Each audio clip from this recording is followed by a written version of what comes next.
Hey guys, it's Rachel with Restorations by Rachel, and here's my project this week. Funny story with this.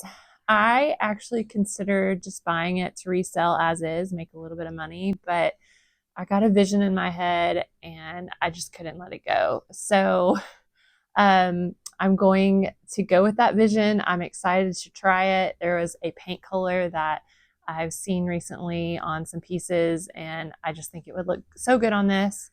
Um, and there also was some more damage on the top than I saw from the pictures. And my husband was very kind to go pick it up for me. So I didn't see it in person, but all in for this and a mirror that went with it, it was $100. I'm going to try to resell the mirror for about $25 to $50 just to get my initial cost down out of this. But it is a heavy, well-constructed dresser. It's by White Furnishings, so it's maybe not as popular of a brand that people might know off the top of their head, but it is really well made.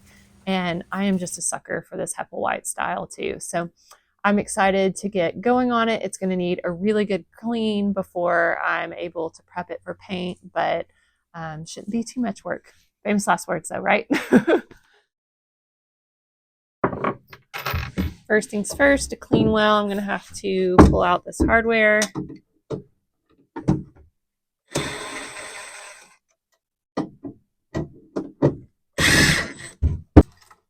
I always like to store it in a plastic baggie.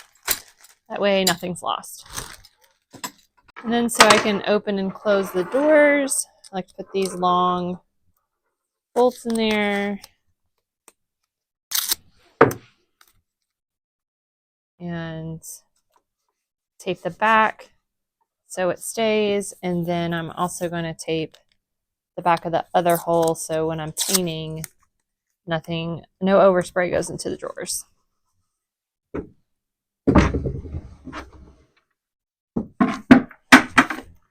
Okay, this thing is pretty nasty, so I am going to give it a really good scrub down.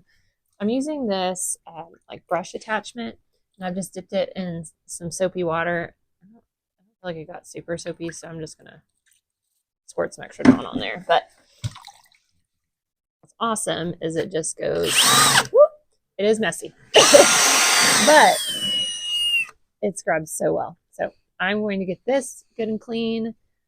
I'll get a good scrub all over and then wipe it back down with clean water after I'm finished. Now that it's all cleaned up, I'm ready to sand. I'm going to be using both my orbital sander here and my surf prep sander. For all the flat surfaces, I'll be using my orbital sander. And then, especially for these drawer fronts that have curves, I'm going to actually throw this on to my orbital sander, and it will conform to those curves because of how it's squishy, because then you just put your sanding disc on top. There it is.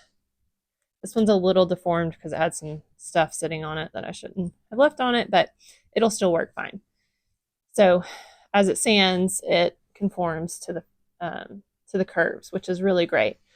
But the orbital is a little too powerful for some of these areas that have more detail to them. So that's when I'll come in with my surf prep sander and use one of the squishy foam pads to sand in there and get those scuff sanded. So that's just the combo that I like to do.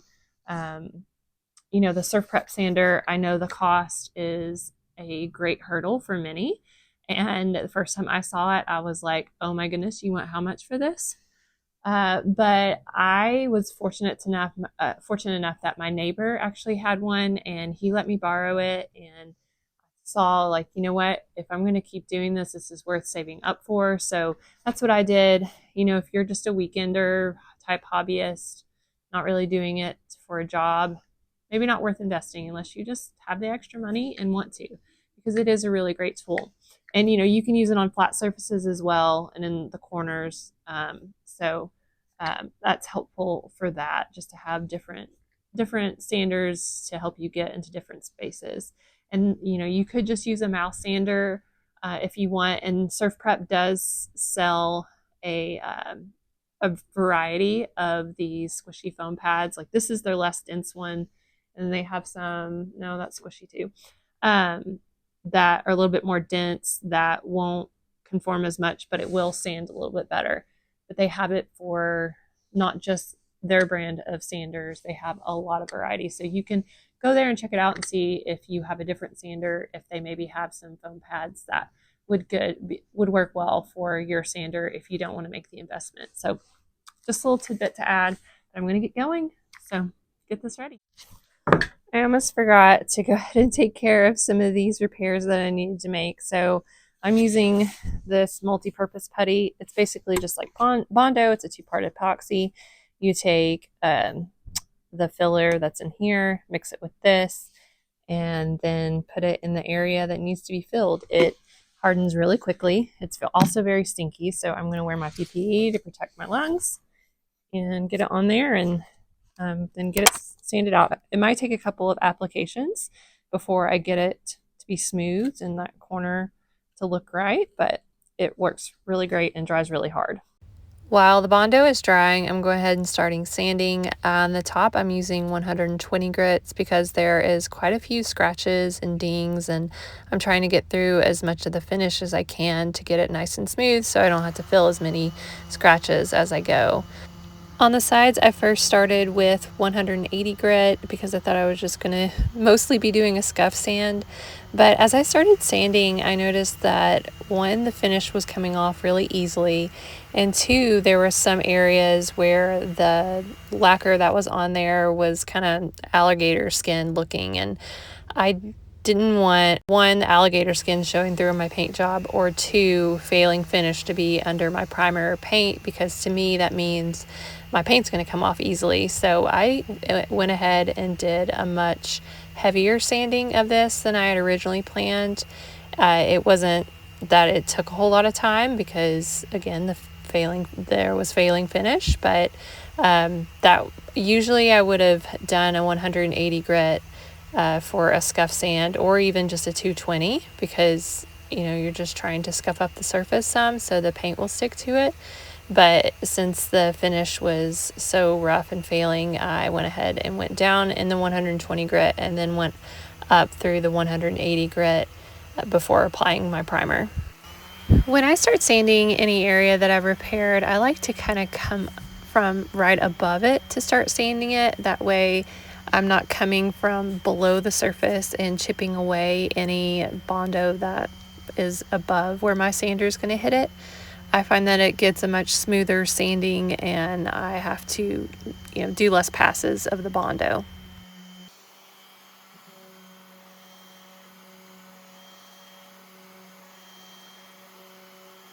And you can see I'm doing the same approach here on this back edge. And then once I feel like it's in a good spot, I like to rub my finger all along to make sure it feels smooth as well.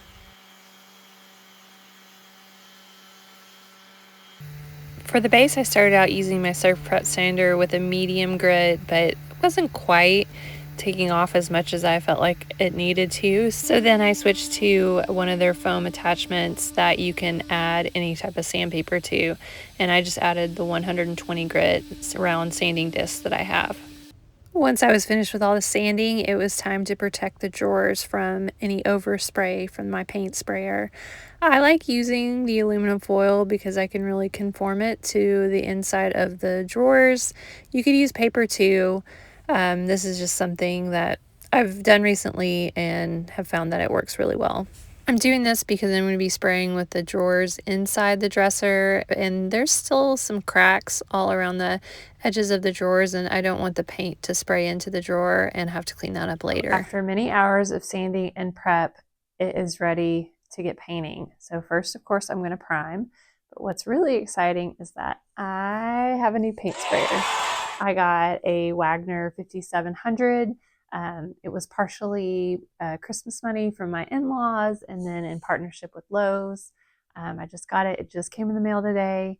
So I got out the manual, was trying to look it over, make sure I knew what to do and how to handle it, because it is a little bit different from my Wagner sprayers. This is made by Wagner, but it's all metal component. The connections are a little bit different. So I wanted to make myself really well versed with that and get it going. And I'll probably make a video too, a little bit more in-depth video, just about using it and its different settings and whatnot. But I'm excited to try it out. I'm going to do some test sprays. I've got primer in here right now, and hopefully it's good to go. So let's get to it.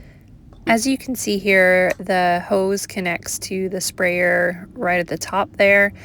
I actually have trouble with this staying in, and even the first time it almost like popped me in the face, which was very alarming, of course. I reached out to Wagner and they said the fix for this is to take some sandpaper and roughen up the inside of that tube that connects. And I actually have a friend who has the same sprayer. I had asked her and she said she had done the same. So just an FYI that if you do get this sprayer, that you would want to do that from the get-go and maybe wear some safety glasses like I will switch to doing, just to make sure that that works well. Once I had my test sprays where I wanted it, it was time to put it on the dresser.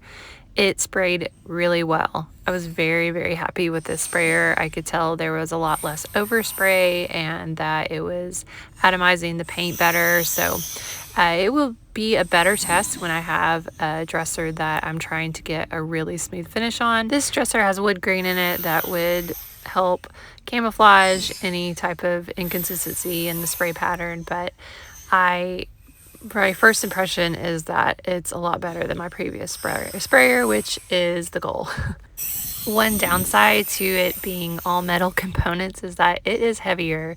This dresser was also tall and on some furniture movers, so it was up high and my shoulder was getting a good burn from holding it over the dresser like that, so I had to start using my other hand to help support it.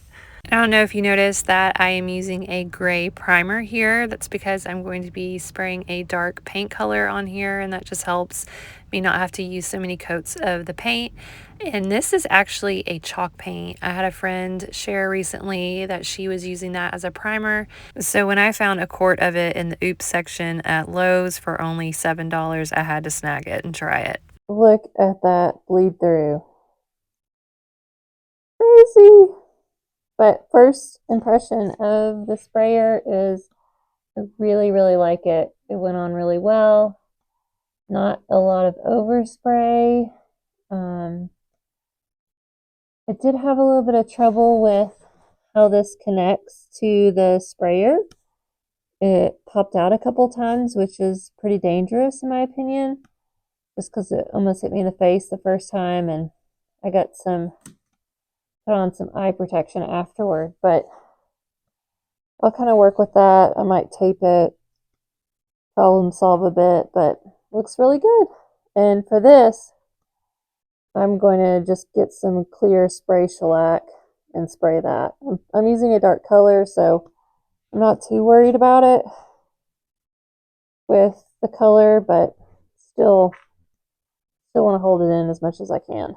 And for any of you all who are also working in your garage and dealing with temperature changes, I have this cheap $10 thermometer that I like to keep in there. It shows the temp and humidity. Here it is the next day. I like to let my primer sit overnight if I can, so it cures really well to the piece. Now it's time to give the piece a light sanding with a 400 grit. I like these sponge sanding pads because it's just really easy to go over the surface with it and knock back the little bits that you want to smooth out. Once I wiped back all that dust, it is time for the spray shellac. This is going to hold in all those tannins that are wanting to bleed through. Again, not too worried about it, but it doesn't take much time to apply this, and I like the added insurance. I'm giving it a good healthy covering, and then once it dries, I can paint. And this doesn't take long to dry. I gave it like 30 minutes, and you probably didn't really even need that long. I did one coat and used less than one can. Okay, it's time for paint. I'm using this beautiful dark brown by Melange Paint. I will get this filtered and get to spraying. I always filter my paint, even if it's a new canister that I'm opening, just because you don't want anything to clog up your sprayer. And I've also added a little bit of water to this. You can kind of see it's still leaving some marks on the top of the surface, but they're disappearing pretty quickly. So I'm going to add just another splash where it's a little bit thinner and then see how it does from there. And if it's not atomizing really well, then I can come and add more water. Now this sprayer did come with a viscosity cup that I could test this with, but I'm being lazy and just kind of going by sight. It's a little bit better. So we'll give it a try and see how she does. I did not have to end up diluting it anymore, and you can see that it is spraying on there beautifully. Very happy with it. Again, my shoulder was burning, but it's the price you got to pay for making your pieces look really good. And hey, I'll get stronger and be able to do more as I use it more too. As you can see, this paint is giving really great coverage. It's going on well with the sprayer, and I love Melange paints. Like, I find that the paint always levels really well for me. It sprays really well. I have not hand painted with it, but I know of others saying they've had good luck with that as well.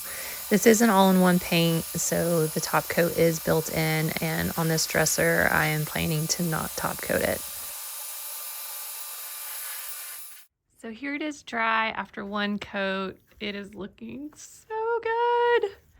I'm so excited about this. And you can still see the wood grain, especially with the satin sheen. It's so pretty. So I'm gonna sand it, get the second coat on, and I think I'll basically be done painting with my sprayer. Using this same 400 grit.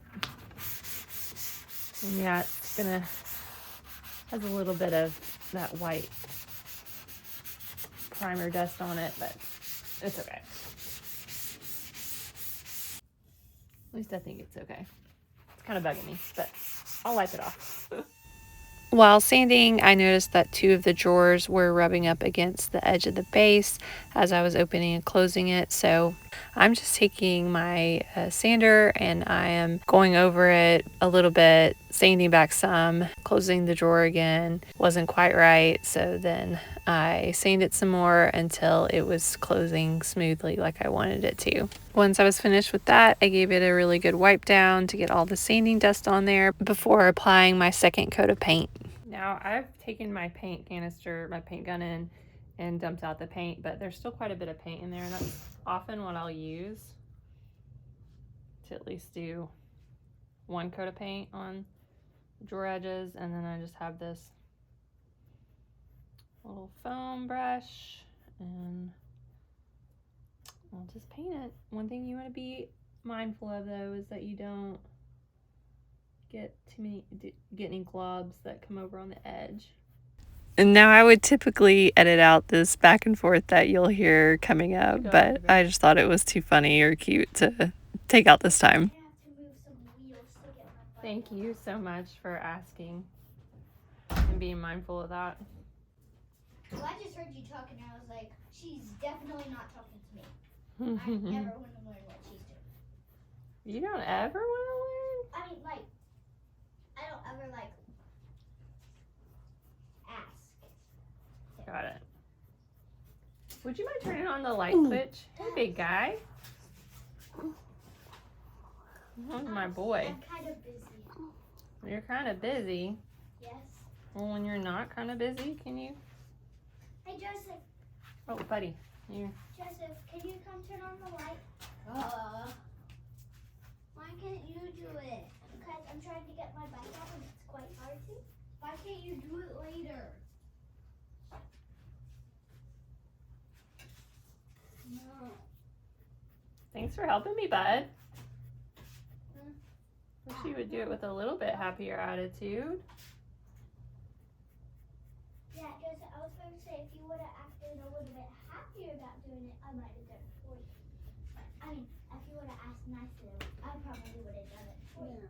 I thought it might be helpful to go over a bit more in depth, just working around this insert right here. You know, it had that white little like jewelry holder or whatever. I'm not actually sure of its purpose, but I already have this piece down. So my plan is to measure it because I've already cut my piece. You know, that will line up here. But my plan is to measure it here, see how much I have. And I have a little bit, you know, to work with where I could cut it a tiny bit wider than this area, because I can either tuck it under there or just cut it and then I'll use the rest of it to paste it down in here. And I can cut that other part to size more too. So it's easier to put in here. So just going to go through and measure. I'm going to measure in a couple different places because it might not be exactly right. So it's just over 2 inches.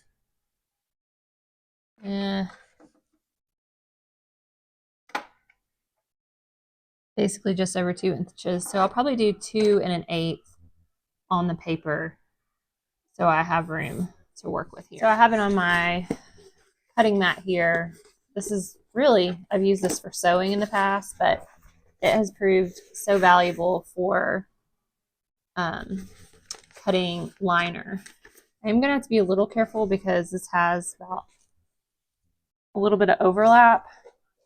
So if I just did 2 1/8, I really might not have done, yeah. So really I need to do 2 1/4 because there's about 1/8 extra there. I don't know if my mic's gonna be picking up my husband watching a soccer game too, but you might hear an announcer in the background. All right, let's try to get this lined up as straight as possible. Really, I'm at the end of the paper roll, and so it curls up so much more. It makes it a little bit challenging to work with. So need to go to 25 3/4, and I just like to line up the ruler there and here, and just double check. Yeah, double check that I was cutting the right edge, because that would be pretty disappointing if I wasn't.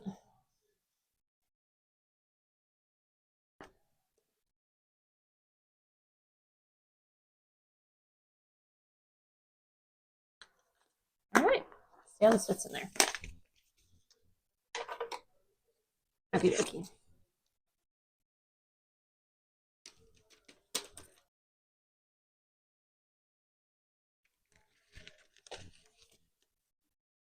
Now I'm going to line this up. Getting the paper to perfectly align can be a little tricky, but I just always pull it up and try again if I don't like how it looks. The paper is pretty forgiving and allows you a few times before it loses its stickiness. Once I have the paper where I like, I use an old hotel key to smooth out the paper and get it lined up nicely against the edge before I come in with my cutting tool. You could use an X-Acto knife if you like, but I really like this one and it was really inexpensive and came with multiple replacement blades. This I'm going to have to just eyeball, and I'll be able to mostly get away with any variation because of this overhang here. When placing it down, I'm trying my best to put the edge of the paper under the drawer divider. That way you don't see any of the drawer bottom. And then it's just smoothing it all out and cutting along the edges. Now, cutting along the edge of the curved front is tricky. To help me out, I cut some of the excess off of the top, and then I would cut like little slits down to allow it to bend around the edge better. Okay, all done. Looks really good. Okay, so I have already cleaned up one of these, but I could tell even before that, like, this is not real brass. It's plated. It was at some point it was plated with something. So I'm just gonna clean this up, and I experimented with a couple different looks. Here's my first one. I was using a copper colored rub and buff. Obviously it wasn't still quite on here, but it was just too close in color to the actual brown paint. I wanted a little bit of contrast, and then I went in with a gold spray paint. Here it was just too shiny gold, so I layered the gold spray paint with this antique gold rub and buff, and I really like the look of it. So I'll show you that in the end once I get it on there, but in the meanwhile I'm going to clean the rest of the hardware and get it to match. To clean them, I'm just using some water and Barkeeper's Friend and a quadruple zero steel wool pad. This will help clean it really well. You can boil it in a mixture of vinegar and water if you like. That will help loosen up the dirt and grime, but I just went straight and did this. It did maybe take me a little bit extra time scrubbing, but it still worked well. And then I'm coming in to layer first with the spray paint and then with the rub and buff.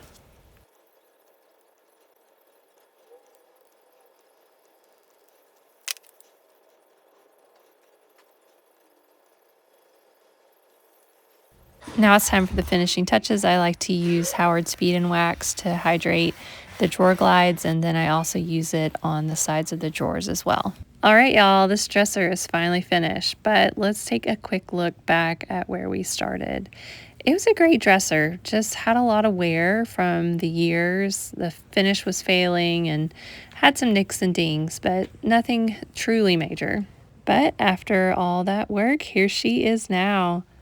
I love it. It's just how I was hoping it would look. I love that even though it's painted, you can still really enjoy the grain on it.